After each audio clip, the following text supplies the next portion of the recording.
अशोकराव काय म्हणतायत, अशोकने एका मुलाची ओळख करून दिली. समजा हा अशोक आहे आपला, अशोकराव.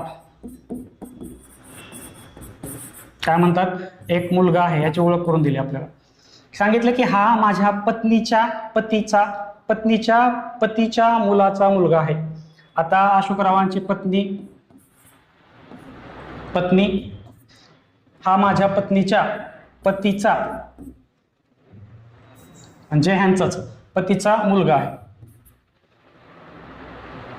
हा माझ्या पतीच्या मुलाचा मुलगा आहे. हा नाही, हा माझ्या पतीच्या मुलाचा मुलगा आहे. म्हणजे काय झाला, हा नातू झाला. म्हणजे अशोकराव आपले काय झाले, आजोबा झाले. ऑप्शन क्रमांक 2 आजोबा. बरोबर समजलं.